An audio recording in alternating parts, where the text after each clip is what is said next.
రాజులను ఆశ్రయించుట కంటే యెహోవాను ఆశ్రయించుట మేలు. మేలు. మనుషులను ఆశ్రయించుట కంటే, రాజులను నమ్ముట కంటే యెహోవాను ఆశ్రయించుట, నమ్ముకునుట మేలు. ఆ కీర్తన గ్రంథము చదువుదామండి. 121వ కీర్తన. అది ఎవరైనా గుర్తున్న వారు తీసి చదవడమా?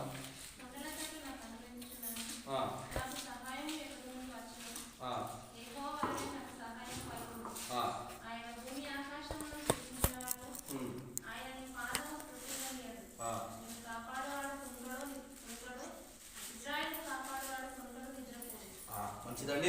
అలాగనే మరి ఇంకోటి ఉంటుందమ్మా, అది మనుషులు నమ్ముట కంటే మరి నీ దేవుని నమ్ముట మేలు అన్నట్లుగా ఉందామా? అది 100 ఆశ్రయించుట మేలు. రాజును నమ్ముట కంటే యెహోవాను ఆశ్రయించుట మేలు. దొరికినామా? మనుషులను నమ్ముట కంటే యెహోవాను ఆశ్రయించుట మేలు. రాజులను నమ్ముట కంటే యెహోవాను ఆశ్రయించుట మేలు. ఆమేన్. దేవునికి మహిమ స్తుతి కలుగును గాక. మనుషులను నమ్ముట కంటే మరి దావీదు జీవితంలో మనుషులను నమ్మాడు, మోసపోయాడు. దావీదు దేవుని ఉదయనాసారుడు, దావీదుకు ఇష్టమైన వాడు, దేవుని చిత్తాన్ని నెరవేర్చిన దావీదు. ఆమేన్. హల్లెలూయా. చూడండి, దావీదు తన కుటుంబంలో అందరిని నమ్మాడు, కానీ దావీదును అందరూ దేశించారు. అప్పుడప్పుడు మనం అనుకుంటాం మన జీవితంలో, మన కుటుంబాల్లో, మన బంధువుల వాటిలో చూసినప్పుడు వారిని ఎంత నేను ప్రేమిస్తున్నాను, వారిని ఎంత నేను నిజంగా చూసుకుంటున్నాను, కానీ నన్ను ఒక గంజిలో ఈగలు తీసి వేసినట్టుగా ఉంటున్నారని అప్పుడప్పుడు మనం కలత చెందుతూ ఉంటాం. నిజంగా నేను ఎంత ప్రేమిస్తున్నాను, నేను అంతగా ఆ బిడ్డ నేను ఎంతగానో ఆ ఉదయంలో ఏ ఉద్దేశం పెట్టుకోకుండా ఆ బిడ్డను నేను ప్రేమిస్తున్నాను, కానీ నన్ను ప్రేమించలేకపోతుందని అప్పుడప్పుడు మనం వేదన పడుతుంటాం. ఆమేన్. మరి ప్రపంచంలో, దేశంలో మనుషులను నమ్మి మోసపోయారు, కానీ దేవుని నమ్మిన వారు ఎన్నడూ మోసపోలేదు. మనుషులకిచ్చి లాసైన వారు ఉన్నారు, కానీ దేవునికి ఇచ్చి లాసైన వారు ఎవరు లేరు. దేవుని మాట విని బాగుపడ్డ వారు ఉన్నారు, కానీ మనుషుల మాట విని చెడిపోయిన వారు చాలా మంది ఉన్నారు. అమ్మా లేరా అండి? మనిషి అంటేనే చి, మూడు అక్షరాలండి. మనిషి అంటే లాస్ట్ వచనం చూడండి అమ్మా, చి అండి. ఆమేన్. మనము చనిపోతే నిజంగా ఒక్కరోజు ఉంటాము, ఒక రోజు ఉండగానే తీసిస్తారు, ఎక్కువసేపు ఉండని. ఆమేన్. ఒక రాజట అద్దాల మేడ, బంగారు మేడ కట్టుకున్నాడట. ఆయన చనిపోతే నన్ను ఆ బంగారు మేడల్లోనే, అద్దాల మేడల్లోనే నన్ను పెట్టాలని చెప్పాడట. కుటుంబ సభ్యులు ఒప్పుకుంటారండి? నువ్వు ఎంత సంపాదిస్తేంది, నువ్వు ఎంత కోట్లు మాకు ఇస్తేంది, మేము ఇంట్లో ఉండే నిన్ను ఆ ఇంట్లో పెడతామా? తీసుకెళ్ళి బయట పడేశారట. ఆయన బంగారం ఏమైంది, తన వెండి ఏమైంది, తన ఆస్తి ఏమైంది, తన కోట్లు సంపాదించాడు, కానీ అతడు తీసుకువెళ్ళింది ఒక సీపురుములో కూడా తీసుకోలేదు. ఆమేన్. హల్లెలూయా. ఒక రాజు మీరు మీరు పరిగెత్తేంత వరకు మీదే స్థలమని చెప్పాడట. ఆమేన్. హల్లెలూయా. పరుపందం పెట్టాడట రాజు. ఏమని? మేము ఉరికేంత వరకు ఇక్కడి నుంచి నువ్వు రాంపేట ఉరుకుతావా, ఆ రాంపేట అంతా నీదే. నువ్వు ఇటు నుంచి మల్లెపిల్ల ఉరుకుతావా, ఆ మల్లెపిల్ల అంతా నీదే. ఇటు నుంచి ఈ ఐదపురం వరకు పరిగెత్తుతావా, అదంతా నీకని చెప్పాడట. ఇక అందరూ చాలా మంది వచ్చారట. పరుగులో వెళ్తున్నారట, ఇటు ఐదపురం వెళ్తున్నారట, ఇటు రాంపేట వెళ్తున్నారట, ఇటు మల్లెపిల్ల వెళ్తున్నారట. పరుగున ఉరికి ఉరికి ఉరికి ఉరికి మళ్ళీ రావాలి రాజు దగ్గర. మళ్ళీ ఆ ఆయాసంతో పరిగెత్తుతూ వస్తున్నారు. అబ్బా నేను ఐదపురం సంపాదించుకున్నాను, నేను మల్లెపల్లి సంపాదించుకున్నాను, నేను రాబెట్ట ఆ సరిహద్దులను సంపాదించుకున్నాను, పరిగెత్తుకొని రాగా ఆయాసం వచ్చి ఆ రాజు కాలేజీత పట్టి అక్కడే ప్రాణం విడిచేటట. తన దగ్గర బట్టలను చూసి చెప్పాడట, ఈ వ్యక్తికి ఇవ్వాల్సింది 100 ఎకరాల ఆస్తి కాదు, 100 ఎకరాల భూమి కాదు, కానీ ఇతనికి 6 గజాల స్థలాన్ని ఇచ్చి ఇతన్ని పాతి పెట్టమని చెప్పాడట. 6 గజాల స్థలం ఇచ్చి ఇతన్ని పాతి పెట్టమని చెప్పాడట. ఇతన్ని కాల్చివేసే కట్టెలు కొన్ని ఇచ్చి ఇతన్ని కాల్చివేయని చెప్పాడట. ఆమె మన జీవితం ఎంత, మన బ్రతుకు ఎంత, అంతలో కనిపించి అంతలో మాయమయ్యే ఆవిరి లాంటిది. అంతేనండి. ఆమె నిజంగా మనుషులను నమ్మి చాలా మంది మోసపోతున్నారండి ఈ రోజుల్లో. మా దగ్గర కుక్క ఉందండి, అది 4 పిల్లలు పెట్టిందండి, 4-6 పిల్లలు పెట్టింది. మంచుకున్నప్పుడు ప్రేమిస్తారు, అమ్మా అన్ని అవసరాలు తిన్నాక నువ్వెవడో నేనెవడో. ఈ రోజుల్లో నిజంగా అలాగనే ఉంది. అందుకే అనుపూర్వకంగా దావీదు రాశాడు, మనుషులను నమ్మడం కంటే రాజును ఆశ్రయించడం కంటే యెహోవాను ఆశ్రయించుట మేలు. ఆమేన్. దేవునికి మహిమ స్తుతి కలుగును గాక. నిజంగా నేను కూడా మోసపోయానండి. నేను ఉదాహరణ చెప్తున్నాను. నాకు సామ్సంగ్ ఫోన్ కొనుక్కునే అలవాటు. నేను చిన్నప్పటి నుండి డబ్బా ఫోన్ కాచి ఎప్పటికి కూడా నేను సామ్సంగ్ ఫోన్ వాడతానండి. కానీ వారి మాట విని, ఆ షాప్ అయిన మాట విని ఇది కొంటే చాలా పగిలిపోయిందండి. మోసపోయాడు. నిజంగా నాకు అనిపించింది, దేవా నిజంగా మనుషులను నమ్ముకుంటాడంటే నిజంగా నిన్ను ఆశ్రయిస్తే నేను ఎప్పటికీ నాకు అలాంటి కొనే సామ్సంగ్ నాకు పెట్టావు, నా ఆలోచనలు పెట్టావు. కానీ ఆలోచన మార్చి అతని షాప్ యజమాని ఆలోచన చొప్పున నేను చేసినప్పుడు ఇది డూప్లికేట్గా పగిలిపోతుంది. ఆమేన్. హల్లెలూయా, హల్లెలూయా. మరి నిజంగా దేవుని బిడ్డారా, మనుషులను ఎప్పుడు కానీ అంటే నిజంగా మరి మనుషులను ప్రేమించాలి, కానీ కొన్ని మనుషుల ఉపాయాలు మనుషుల దాని వాళ్ళకున్న లోన క్రియలను మనల్ని పాడు చేస్తూ ఉంటాయి. ఆమేన్. హల్లెలూయా. దావీదు దగ్గర ఎవరున్నారండి? దావీదు దగ్గర తనకు ఆలోచన చెప్పే వ్యక్తి ఉన్నాడు. ఎవరండి? రాజులు, మంత్రులు, కలెక్టర్స్, పెద్ద వారు ఆలోచన చెప్పే వ్యక్తిని ఉంచుకుంటారు. పలానా టైంకు సీఎం ఇక్కడ వస్తాడు, పలానా టైంకు సీఎం అక్కడ దిగుతాడు, అయ్యా ఇలా మాట్లాడాలి, ఆ సభలో ఇలా మాట్లాడాలి, ఆ సభకు 1,000 మంది వస్తారు, ఇలా కొన్ని వారికి వరాలు ఇవ్వాలి, కొన్ని వారికి నువ్వు మంచి చెప్తే నీ మీద వారికి ప్రేమ కలుగుతుందని వారికి ఆలోచన చెప్పే వ్యక్తులు ఉంటారు. అమ్మా ఎవరమ్మా? వాళ్ళకి సురక్షణ ఇచ్చే వ్యక్తులు ఉంటారు. కలెక్టర్ కానీ IPS కానీ పెద్ద వారికి వారిని పెట్టుకుంటారు. ఆమేన్. దేవునికి మహిమ స్తుతి కలుగును గాక.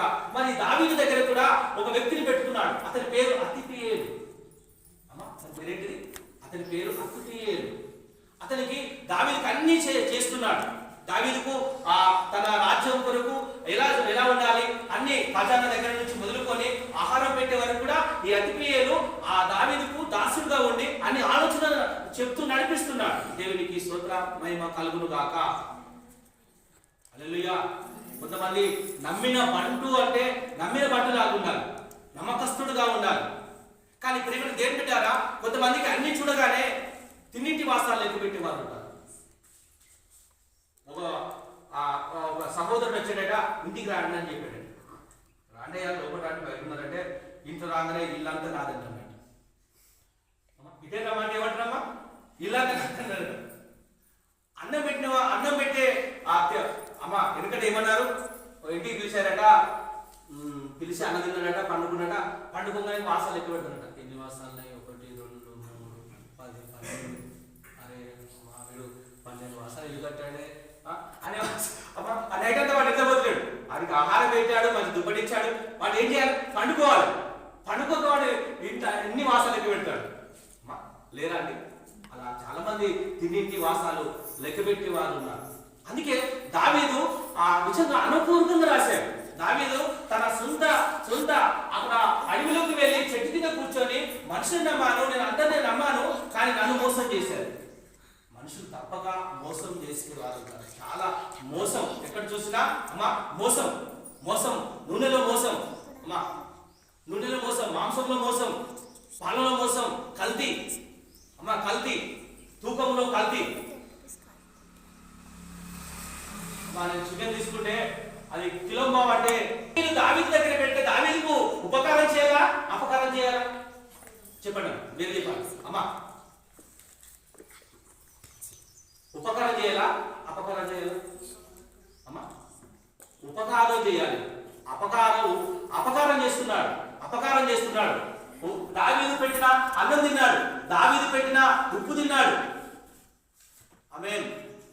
దావీదు పెట్టిన ఆహారం తిన్నాడు, దావీదు పెట్టిన భిక్ష తిన్నాడు, దావీదు పెట్టిన అన్ని తిన్నాడు. కానీ దావీదుకు ఉపకారం చేయక అపకారం చేస్తున్నాడు. ఆమేన్. ఏం చేస్తున్నాడు? అపకారం చేస్తున్నాడు అంటే దేవుడు బిడ్డారా తన రాజ్యాన్ని కూడగొట్టాలి, తన రాజ్యాన్ని సింహాసనాన్ని తీసివేయాలి. ఎంత కనబడుతున్నాడు?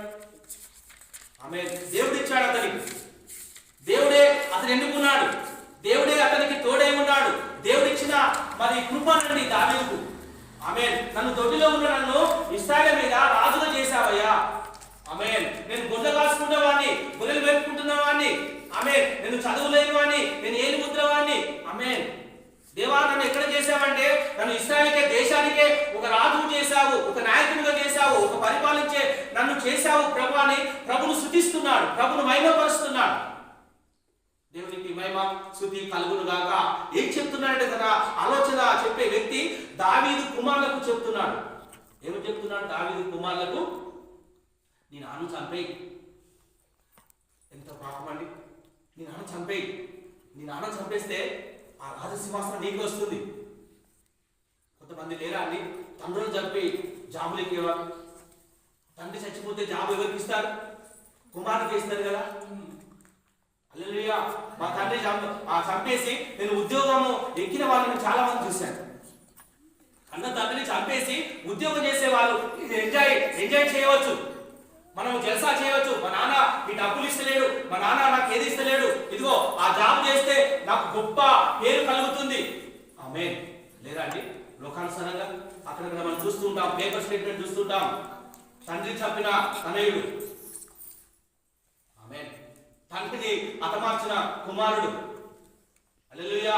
మీరు దేవుడు బిడ్డారా, మరి చూడండి ఆ అతిపియలు తన కుమారులకు చెప్తున్నాడు, ఇదిగో ఒకవేళ నీ డాడీని మీ తండ్రిని చంపేస్తే ఆ దేశం మీద నువ్వే రాజు అవుతావు, రాజు తర్వాత నువ్వే రాజు అని ఇదిగో అతడు తనకు బోధ పోసాడు. ఏం పోసాడమ్మా? అమ్మా, కొండెంగ మాటలు ఎలా ఉంటాయంటే చెప్పుడు మాటలు.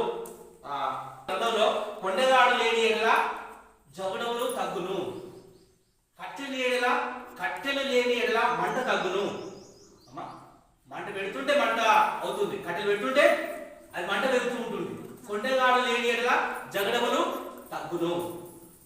ఈ రోజున చూస్తే ప్రేమ దేవుని బిడ్డారా అలాగనే ఉన్నారు కొండెములు, చాడీలు. అమ్మా, ఒకటంటే 10 కొసరి చెప్తూ ఉంటారు. కొసరేసే వ్యక్తులుగా మనం ఉండకూడదు. మనం కొసరేసే వ్యక్తులుగా ఉండక, చాడీలు చెప్పే వ్యక్తులుగా ఉండక, కొండలు చెప్పే వ్యక్తులుగా ఉండక, అపకారం చేసిన వారికి మనము ఉపకారం చేసిన వారికి అపకారం చేయకూడదు. దేవునికి మహిమ స్తుతి కలుగును గాక. ప్రేమ దేవుని బిడ్డారా, దావీదుకు తెలిసింది ఆ వార్త, దావీదుకు తెలిసింది ఆ నిజము. ఇదిగో అతిపియలు ఆలోచన మహా భయంకరమైనది, అతిపియలు ఆలోచన మహా కుట్ర కలిగినది, అతిపియలు ఆలోచన ఇదిగో భయంకరమైన ఆలోచన ఎందుకు వచ్చింది? అతని మీద ఆ దావీదుకు మహా బాధ కలిగింది. అప్పుడప్పుడు మనం ప్రేమిస్తున్న కొద్దీ మనం గాయపరుస్తుంటే మనకి ఏమనిపిస్తుందండి? చాలా బాధపడుతుంటాం. అరే ఎంత ప్రేమిస్తున్నా నేను మాటికి నేను ఆమెతో మాట్లాడాలని, మాటికి ఆయనతో నేను మాట్లాడాలని, ఆయన పెట్టకుండా నేను నమస్తే పెడుతున్నా, అతను పెట్టకుండా నేను డైలాగ్ చెప్తున్నా, అతను నిజంగా నన్ను చూడగానే ముక్కు మూతి తిప్పుకుంటున్నాడు. చాలా మంది ఉన్నారు. కానీ నాకు ఎవరైనా అంటే అదే రోజు మర్చిపోతాను, నేను మళ్ళీ ట్రై చేస్తాను. దేవుడు నాకు ఆ గ్రేస్ ఇచ్చాడు. నాకు నిజంగా ఎవరైనా ఒకవేళ అన్న ఆ నైట్కే మర్చిపోతాను, అమ్మ ఆ రోజుకి మర్చిపోతాను, తెల్లారి మళ్ళీ కలితే మామూలుగా నేను యథావిధిగా కలిసిపోతాను. అమ్మ మనం కలిసిపోయే గుణము కావాలి. ఆమేన్. దేవునికి మహిమ స్తుతి కలుగును గాక. ప్రియమైన దేవుని బిడ్డలారా, దావీదు చాలా బాధపడుతున్నాడు. చాలా ఈ కుట్ర నిజంగా ఎందుకు వచ్చింది అతిపేయుకు? ఆమేన్, హల్లెలూయా.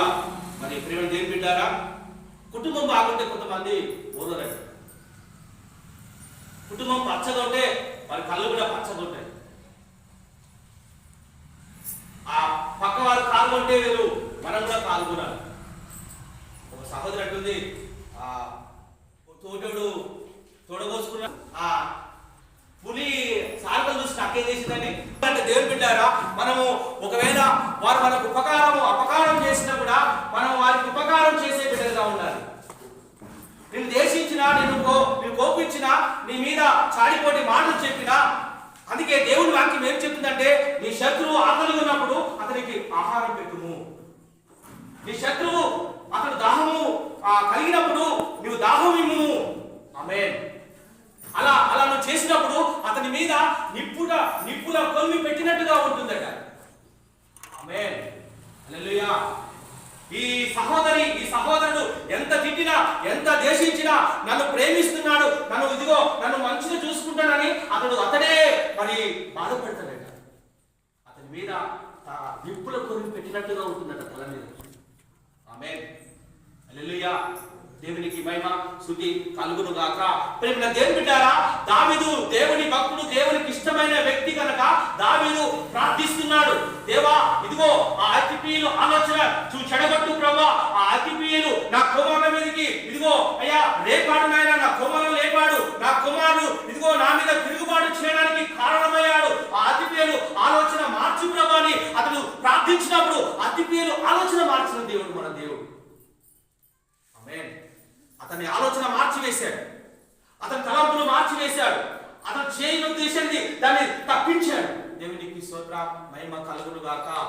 అందుకే నేను కూడా దావీదు లాంటి మనస్సు కలిగి ఉండాలి, దావీదు లాంటి యథార్థత కలిగి ఉండాలి, దావీదు లాంటి శృతి కలిగి ఉండాలి.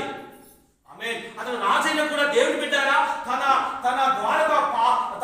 తన మందిరంలో, తన కోటలో, తనకున్న మరి ఆ భవనంలో ఆ ప్రభు ఎలా గొప్పవాడని ద్వారక పాలనను ఇదిగో వాయిద్యాలు వాయించేవాడిని తన ఎదుట ఉంచాడండి. అమ్మా, దావీదు లేవగానే ఏమి వినాలి? ఎప్పటికి వాళ్ళు సితార్ తీసుకొని గిటార్ తీసుకొని ఆ స్తోత్రాలు చెల్లిస్తూ శృతి వాయించేవాడిని ద్వారపాలకుల దగ్గర పెట్టుకున్నాడు. ఎక్కడ పెట్టుకున్నాడమ్మా? ద్వారక పాలకుల దగ్గర.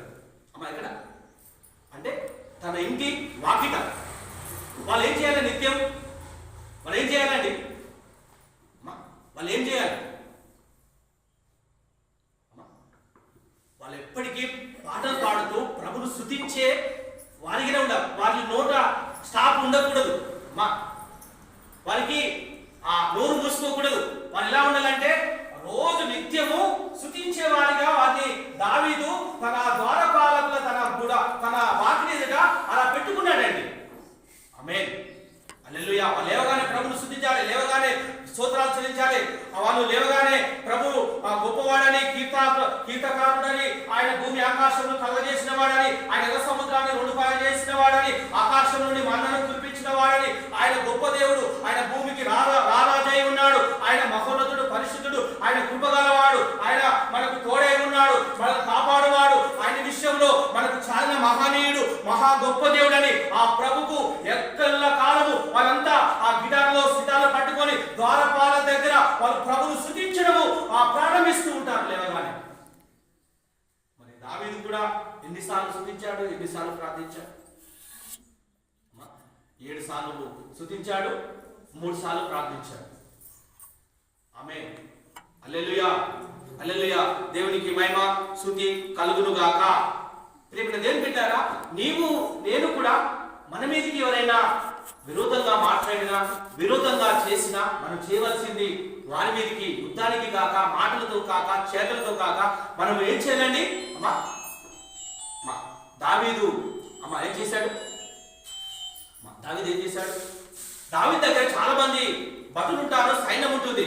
ఆ అతిపీయులు చంపివేయచ్చు. చంపేసేదా? చంపివేయలే. అతని హృదయంలో పుట్టిన ఆలోచన మార్చు ప్రభా.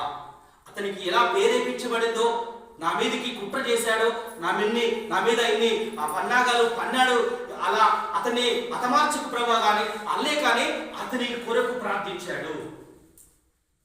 ఆమేన్. శత్రువులను ప్రేమించే మనసు దావీదు. ఆమేన్. హల్లెలూయా. సౌలు రాజు కూడా దావీదు మీదకి ఈట విసిరినప్పుడు, దావీదు మీదకి ఆయన మరి చంపడానికి వస్తున్నప్పుడు కూడా దావీదు ఆ కొండల తట్టు పారిపోయాడు కానీ సౌలు మీద ద్వేషించుకోలేదు దేవుని బిడ్డారా, సౌలు మీద పగబట్టలేదు దేవుని బిడ్డారా. ఒకసారి దావీదుకు అవకాశం వచ్చింది చంపడానికి. ఆమేన్. హల్లెలూయా. ఒక గుహలో దాక్కున్నాడు సౌలు. ఇదిగో ఆ భటులు అంటున్నారు, సైన్యం అంటుంది, రాజా దావీదు మహారాజా, ఇదిగో చంపడానికి నీకు అవకాశం వచ్చింది, ఒక్క తల తీసి ఒక్క దెబ్బ కొట్టేయి చచ్చిపోతాడంటే దావీదు అంటున్నాడు కదా, నేను అభిషేకించిన వాడిని నేను ముట్టను చంపను అని దేవుని దగ్గర అలాంటి అభిషేకం పొందుకున్న దావీదు.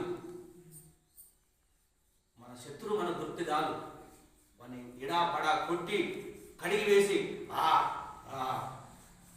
మాటలు అని కానీ కడుపు నిండుతుంది లేరా అండి. కొంతమంది జవడతో కడుపు నింపుకుంటారు. ఆమె జూలిపోతాడు, అది ముళ్ళ కంప. ముళ్ళు కంప అంటే రేగు కంప అంటారు కొంతమంది. ముళ్ళ కంప కాదు, రేగు కంప అంటే రేగు ముళ్ళు. చూడు బిడ్డలారా, దేవుని బిడ్డారా, రేగు ముళ్ళుకు ముళ్ళు ఉంటాయి. ముళ్ళ కంపకు ముళ్ళు దూరం ఉంటే రేగు కంప అంటారు. రేగు కంప కట ఆ కొమ్మ కట దగ్గర ఉంటాయట. ఇటు మన అంగికో తట్టినప్పుడు అది ఇది పీకగానే ఒకటి అనుకుంటుంది. మన చీరకు కానీ మనకు ఏదైనా అనుకుంటే అది ఒకటి అనుకొని రెండు దిక్కులు కూర్చుంటారు. నిజంగా కొంతమంది జవడలతోటే కడుపు నింపుకున్న వాళ్ళు ఉన్నారండి. అమ్మ లేరండి, వాళ్ళకి ఇష్టమండి జవడలు అంటే. జవడలు ఏంది వారికి నిందబడ్డది, అది ఆహారం వాళ్ళకు. ఆమేన్. హల్లెలూయా. దేవునికి మహిమ స్తుతి కలుగును గాక. హల్లెలూయా. మరి ప్రియమైన దేవుని బిడ్డారా, రాజులను నమ్మి మోసపోయే వాళ్ళు ఉన్నారు. మేము రోజు ఎమ్మెల్యే దగ్గర పోతున్నాం అండి, పోతలేం కదా, అయ్యా నిలబుట్ట దేవుని కొరకు ప్రాణం పెట్టాలి. దేవుడు నమ్మాలి. దేవుడు నమ్ముకున్నవాడు ధన్యుడు. మనుషులను ఆశ్రయించేవాడు ధన్యుడు కాదు, కానీ దేవుడు నమ్ముకున్నవాడు ధన్యుడు. మనం ధన్యకరంగా ఉండాలంటే దేవుని మీదనే ఆధారపడాలి. దేవుడే నీకు దిక్కు, ఏ దిక్కు లేదండి నీకు దిక్కు. ఆకాశం ఉన్న ఆ దేవుడే నీకు దిక్కు, నీ కుటుంబానికి దిక్కు, నీ కుటుంబ పక్షాన ఆయన నీకు దిక్కై ఉన్నాడు. నువ్వు 4 దిక్కులు తిరిగినా కూడా ఏ దిక్కు నుంచి నీకు సహాయం రాదండి. అమ్మా వస్తుందా అండి? అమ్మా ఏ సహాయం వస్తుందండి? మనకు దేవుని దిక్కు వచ్చే సహాయం మనకు వస్తుంది. ఆమేన్. అందుకే మనుషులను బాగా ఆధారపడకూడదు, మనుషుల మీద మనం నమ్మకూడదు. ఆయన తట్టు చూడగానే వెలుగు వచ్చిందట. కీర్తనకారుడు దావీదు చెప్తున్నాడు, 34వ కీర్తన. ఏందమ్మా 34వ కీర్తన? 34వ కీర్తన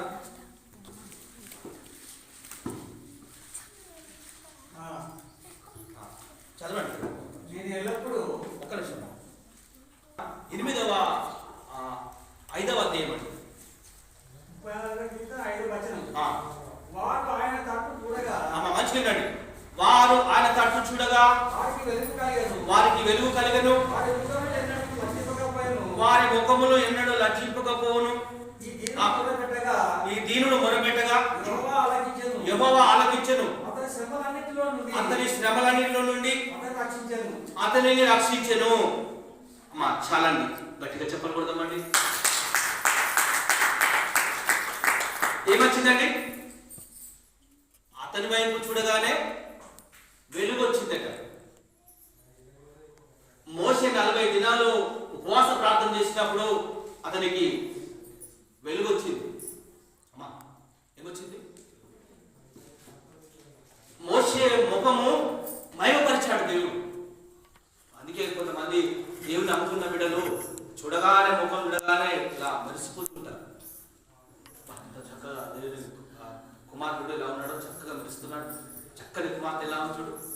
నిజంగా అంటే ఆకర్షణ, దేవునిలో ఉన్న ఆకర్షణ. ఆమేన్. స్టెఫెన్ నిండు సభలో మాట్లాడుతున్నప్పుడు స్టెఫెన్ ఎలా ఉన్నాడంటే దేవదూతలాగా ఉన్నాడు. దయ్యానికి దేవునికి పడదు, పాముకు మింగిసకు పడదు, దొంగకు పొలుసు పడదు.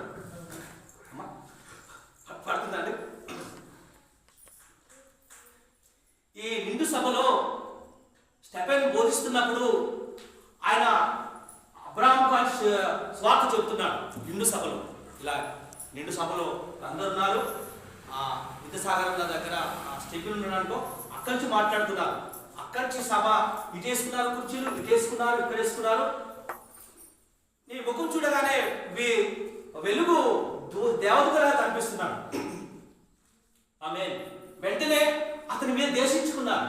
పటపటానికి పళ్ళు కొరుకుతున్నారు. అంటే చూడు, తనలో ఉన్న వెలుగు చూడలేకపోతున్నారు.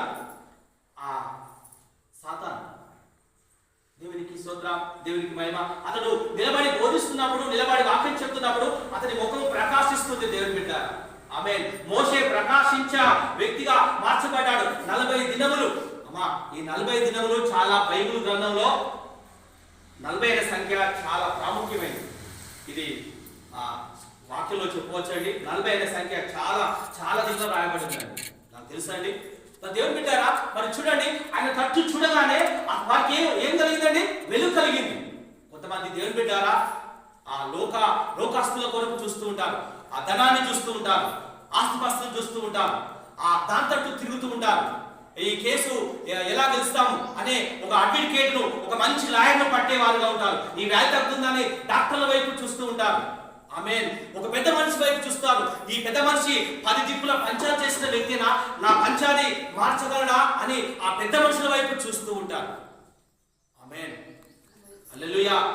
దేవుని బిడ్డారా, మీరు చూసింది ఎటు చూశారంటే దేవుని వైపు చూశారు. దేవుని వైపు చూసినప్పుడు వారి ముఖాలు లజ్జింపుగా పోగా ఉండలేదట. ఆమేన్. వారి ముఖాలు ఎన్నడూ లజ్జింపబడలేదట, సిగ్గుపడలేదట, అవమానపడలేదట. ఆమేన్. హల్లెలూయా. దేవునికి మహిమ స్తుతి కలుగును గాక. ఆయన వల్లనే మనకు రక్షణ వస్తుందండి. నువ్వు ఎవరి తట్టు చూస్తున్నావు దేవుని బిడ్డారా? నువ్వు ఎవరి వైపును నువ్వు ఆశ్రయిస్తున్నావు? నీ బలము నీ బంధువుల వైపున, నీకున్న పొరుగు వారి వైపున, నీకున్న ఆస్తివాస్తుల వైపా, నీ కులాల వైపా, నీకున్న వ్యాపారం వైపా, నీకు ఉన్న సమస్తము దేని వైపు చూస్తున్నావంటే అది చూడకూడదు, అది వ్యర్థమని ప్రభు చెబుతున్నాడు. మనం ఎలా చూడాలంటే యేసు వైపు చూడాలి. విశ్వాసకర్తైన మన ప్రయాణాన్ని, మన ఆత్మీయ జీవితాన్ని, మనకున్న సమస్తాన్ని నడిపించేవాడు, ఆయన నడిపించే నాయకుడి వైపు మనం చూడాలి. ఆయన వారి వైపు చూస్తూ మన పరుగు పందెంలో, మనకున్న ఈ జీవన పోరాటంలో మనం ముందుకు సాగాలి. దేవుని బిడ్డారా, ముందుకు సాగాలి. మనకు ముందుగా నాయకుడు ఉన్నాడు. ఆ నాయకుడు ఎవరంటే మన ప్రభువైన యేసుక్రీస్తు మనకు నాయకుడు ఉన్నాడు. ఈ గ్రామ సర్పంచ్ కాదు, ఈ ఎమ్మెల్యే కాదు, ఆర్ రమేష్ కాదు, ఎంపీ కాదు, ఇదిగో కేసీఆర్ కాదండి. అది ఊర్తే పోయే ఆ రాజ్యం అండి. కేవలం 5 సంవత్సరాలే ఉంటుంది. మన దేవుడు కాలాలు మారనివాడు, మార్పు లేనివాడు, నిన్న నేడు రేపు ఇంకా 1000 సంవత్సరాలకు కూడా ఆయన అలాగనే ఉంటాడు. ఆయన మార్పు లేనివాడండి. అతనికి ముసలితనం లేదండి, అతనికి యవ్వన ఇచ్చలు ఉందండి. ఎప్పుడు చూసినా ఆయన ఒక్క రీతిగా ఉంటాడు. అతనికి మరణం లేదండి, అతనికి జీవం ఉందండి. అతడు ముసలివాడు కాదండి. ఆమేన్. ఎవరి వైపు చూస్తున్నాము దేవుని బిడ్డలారా? మనము దేవుని వైపు చూడాలనే ఆయన ఆశపడుతున్నాడు. విశ్వాసకర్తైన మన నాయకుడు మనకు ముందు నడవాలి. మన నాయకుడు అంటే మన ప్రభువైన యేసుక్రీస్తు, శిలువలో మరణించిన వ్యక్తి, శిలువలో పోరాటం చేసిన వ్యక్తి, ఇదిగో మన కొరకు శాపగ్రస్తుడైన వ్యక్తి, మనల్ని దరిద్రులుగా ఉండకుండా మన ధనవంతులుగా చేయడానికి, మన పాపాన్ని, మన శాపాన్ని, మన పితరులు చేసిన ఆ పాపాలని తీసివేసి నిన్ను ఆస్వాదించడానికి మన ప్రభువైన క్రీస్తు వచ్చి ఈ లోకంలో ఆయన అన్ని సమస్తం చేసి చక్కబెట్టి వెళ్ళిపోయాడు. ఏ తండ్రి ఇంతవరకు చక్కబెట్టలేదు తన కుమారులను కానీ కుమార్తెలు కానీ. మన దేవుడు చక్కబెట్టిపోయాడు. ఆమేన్. చెప్పలు కొడదామండి. మన దేవుడు సమస్తాన్ని చక్కబెట్టిపోయాడు. ఆమేన్. మన దేవుడు అన్ని చక్కబెట్టి వెళ్ళిపోయాడు. ఇలా ఉండండి, ఇలా నడుచుకోండి. ఆమేన్. దేవునికి మహిమ స్తుతి కలుగును గాక. మన దేవుడు చక్కబెట్టి మనకు మార్గం చూపించాడు. అదే మార్గము, ఒకే మార్గం అండి, యేసు మార్గము. ఆమేన్. కొంతమంది దేవుని బిడ్డారా ఈ మార్గాన్ని ఏం చేశారంటే మతంగా మార్చారు. యేసయ్య అంటే మతం అండి. మార్గాన్ని ఏం చేశారండి? మతంగా మార్చారు. ఆమేన్. నేనే మార్గము, నేనే జీవము, నేనే సత్యము, నా యుద్ధ తప్ప నా తండ్రి ఎద్దుకు ఎవరు రాలని కరెక్ట్గా చెప్పేశాడు యేసు ప్రభు. ఆమేన్. నేనే మార్గము, సత్యము, నా ద్వారా ఆమేన్. యేసును స్వీకరించినప్పుడు, యేసు నామమును బాప్తిసం తీసుకున్నప్పుడు, యేసులో రక్తంలో కడగబడినప్పుడు, యేసు యందు విశ్వాసం ఉంచినప్పుడు, యేసు వలన నువ్వు